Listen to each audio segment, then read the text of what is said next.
Daf Mem Gimel Amud Aleph, 5 lines from the top at the 2 dots.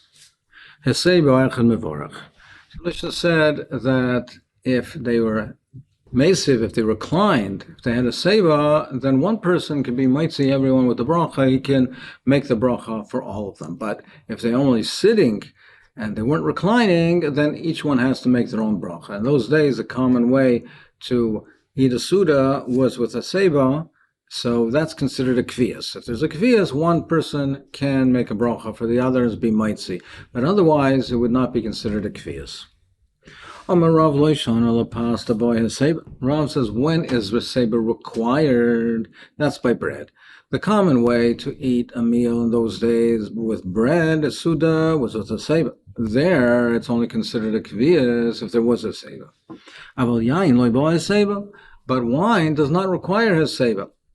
Wine, he holds, was not so common, and therefore people would get together. In those days, people used to get together to drink yain. In those days, they would. So coming together did not necessarily require a seba. People used to come together even with sitting. So sitting would also constitute a kviyas, and therefore he holds that yain does not require a seba. One person could be mitzi the other by wine, by yain, even if there was no aseba. Rav Yochanan says, Rav Yochanan argues on Rav. He says, no, that even wine requires a seba. That was the common way to gather together to drink wine with a seba. And therefore, without Haseba, one could not be mitzi the other with the boy priya gofen. And the way the Rosh learns is that when is a seba required according to this mahalach in the Gemara, where that's the common way that they used to get together and eat or drink. However, with other things which people did not come together and drink and eat with a seba, then one could be mitzi the other even if there was no seba. So, for instance, with other beverages, one could be mitzi the other without a seba. Seba is not required because it wasn't commonplace. That's this mahalach in the Gemara. But this mahalach, according to the Ikadam holds, the Rav says, Lo yishan pas the mahanil seba. Where does Haseba, where does it help? Where do we say that one can be mitzi the other with foods? That's only pas where Haseba helps. According to this mahalach, one has to create a kviyas. A kviyas is only created with Haseba. And it's only created with a seba if that's the normal way to gather together. So by eating pas, by bread, normally that's how people get together to eat. It's with a seba. A seba helps, and by pas, one can be mitzi the other ones. But by wine, since it's not commonplace as much, then a seba will not help. And even with a seba, that one cannot be mitzi the others. He says, no, even by wine it is common, and therefore it helps for yain as well. Now, according to this mahalach, the Rosh learns, is that it learns that it only by pas and possibly yain does haseba help. But by other beverages, even with haseba, that it won't help, and you cannot be mitzi the other one, even if you had haseba. Meisvel asks you a kasha, Kate, and Seder Haseba. What was the custom and the derech eretz, the way they etiquette, the way they used to conduct their meals? Initially, the guests used to gather together, and before they came into the meal, they used to sit on benches or chairs, and they used to wait until they all gathered together, until the invited list all came together. So while they were in the waiting area, they brought to them water. They came and each one washed one hand. Why did they wash one hand? Because they used to serve them yain in a cup of yain. They used to take it in their hand. So Rashi's mashma that the Inyan were afraid that he might touch the wine with his hands and be matama, give it a tumah to the wine. So you did Natil Shidayim on this one hand. Taisus, it says that it's in, the bracha. You're making a choshev, a bracha, bori priya gofen. They used to do Natil Shidayim on that one hand that took the kois of yain that you're going to make the bracha on and have it washed. So they used to wash one hand. They were waiting in the anteroom, gathering together. They used to be served wine. They washed one hand. Now they were served the wine, and each one made his own bracha. One wasn't might see the other, they made his own bracha.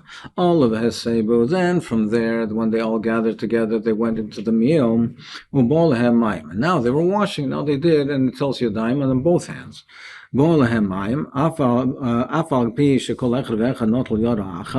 though previously they already had each one washed one hand, now they wash both hands. Now they do a proper Natil Sidaim, and they do on both hands. They do it. Now they're entering the Suda. So now they have wine. Now, even though they already had said a Bori Priyagofen previously, they make a Bori Priyagofen again, and over here, one can make the bracha for all and be moitzi the rest as well.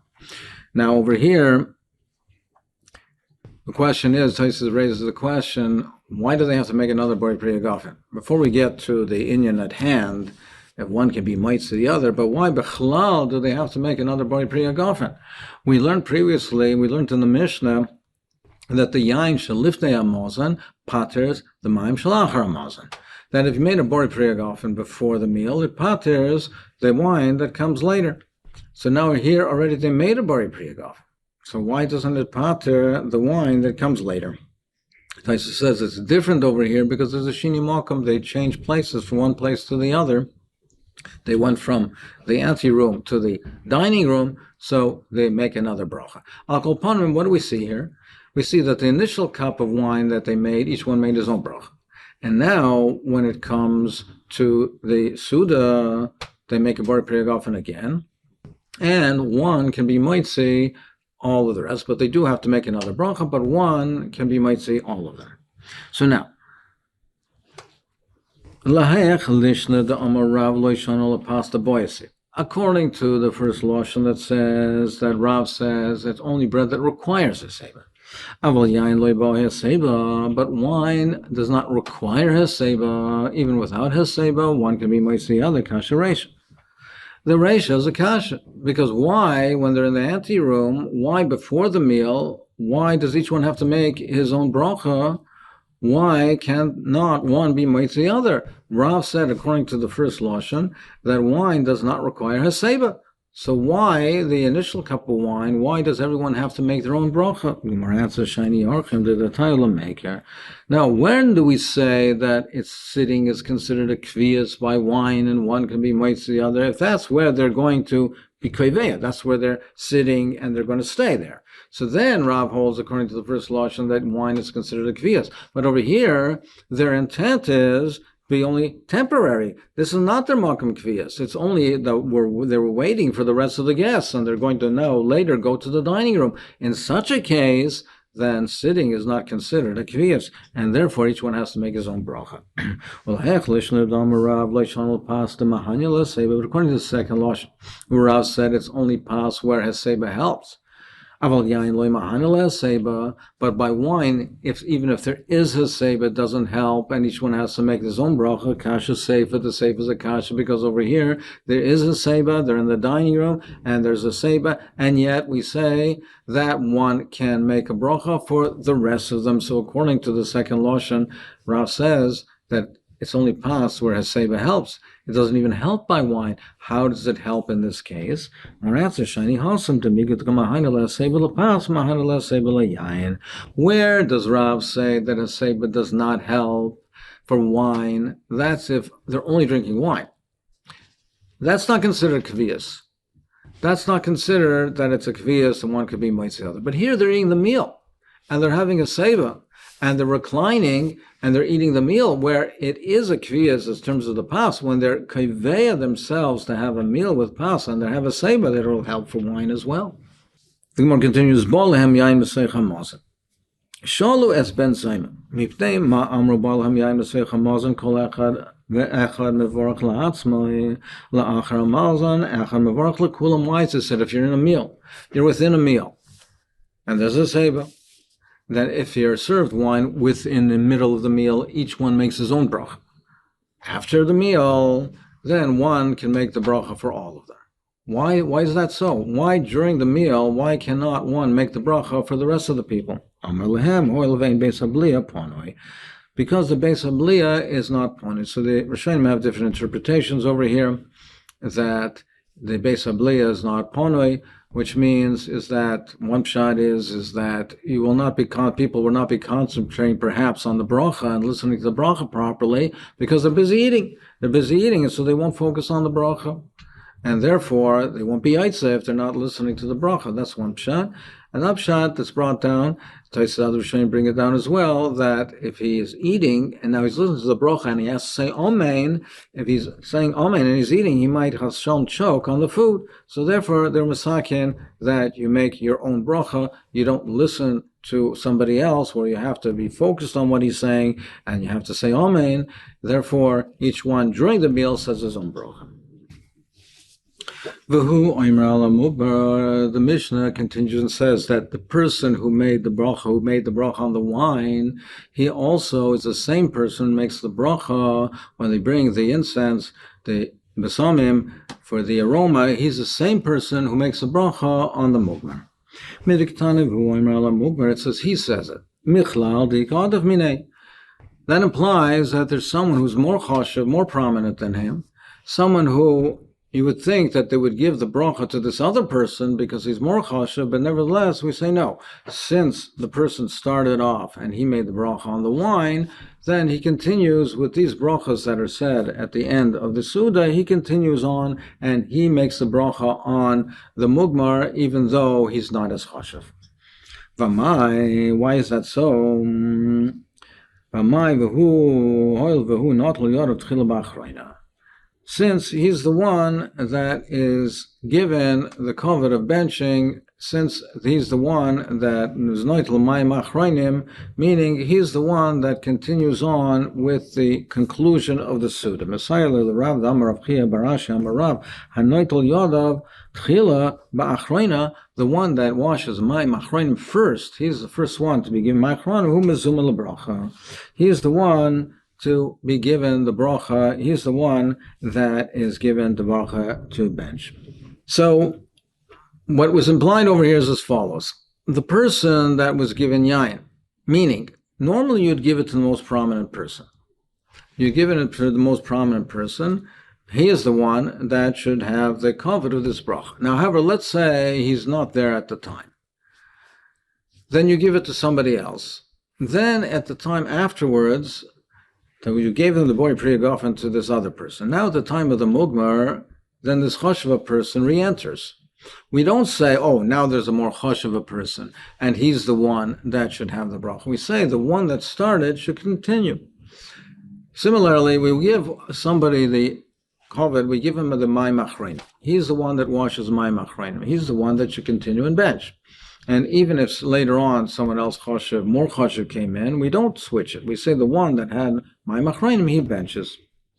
Rav Rechiav also come to Rav Besudasa. They were before Rav. They were sitting by a Suda. Amalei Rebbe LeRav. Rebbe said to Rav, Kumashi Yada. He says, go wash your hands.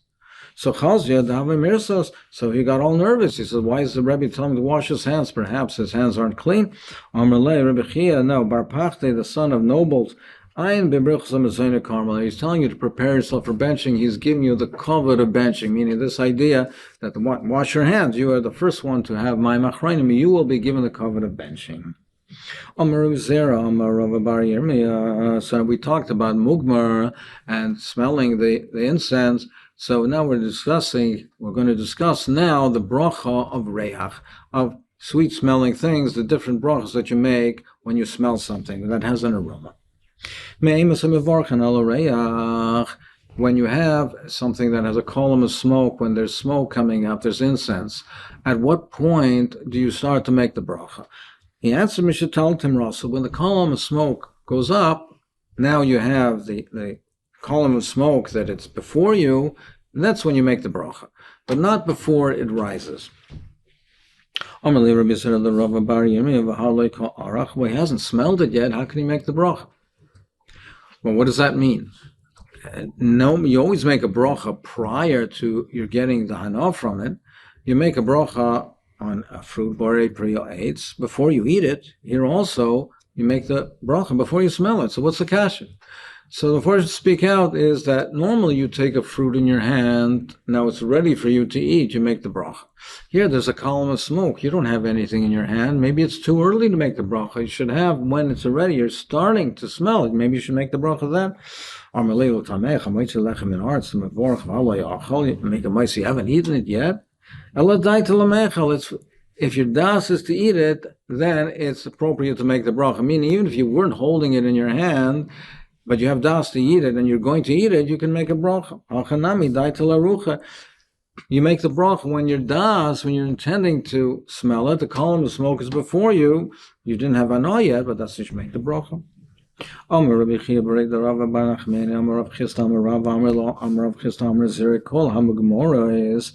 the incense you make borei atzei b'somim, even though it's only the smoke, but it comes from the atzem. You make borei atzei b'somim, the tree of b'somim. Chutz mimosh shemen chaya, except for this musk, which is different opinion of where it comes from. Rashi says it comes from excrement. Other holds that it comes from wild animals, from the excretions of small wild animals. Except for this musk, kush mevarchim borei minei b'somim. You make it borei minei b'somim because that's not coming from wood. But incense, even though the wood is not present, it comes from burning the wood, and you have the column of smoke. But since it originates from the wood, you still would make borei atzei, the tree of the b'somim. You only make atzei b'somim on the very choshev, the very, very special ones, like the atzei b'somim of the farsiman of the house of Rebbe, val farsiman shel beis keser, val hadash b'chol mokem, and hadasim in chol mokem. So otherwise, you don't make atzei b'somim. You make binei b'somim to you if there's a kasha. You only make the atzei b'somim on the very special ones. On the other ones that have been burned to incense, you don't make atzei b'somim, you make minei b'somim.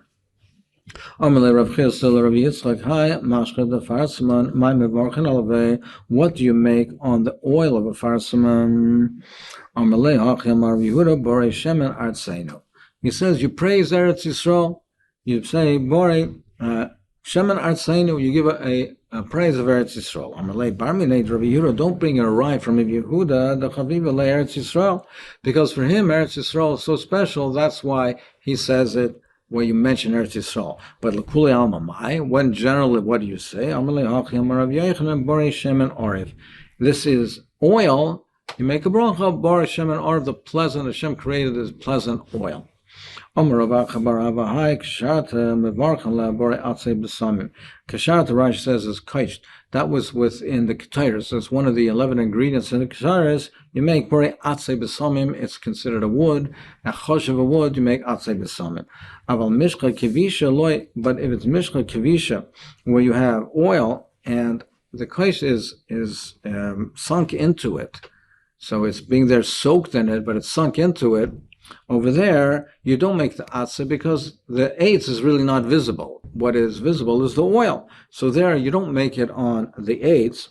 You make the bracha on the shemen. Rav Kanemar, Mishcha Kavishi, says no. Even if it's sunk in there, you still make the bracha on the eitz because the eitz is present. Aval Mishcha Tchina, but if it's ground up and it's inserted an ingredient into the oil, the eitz isn't even present. Not only is it not to the surface, it's not so visible, it's not even just ground up. Loy, there you do not make the bracha on the eitz, you make the bracha on the oil. Now, even if it's ground up, you still make the bracha on the eitz.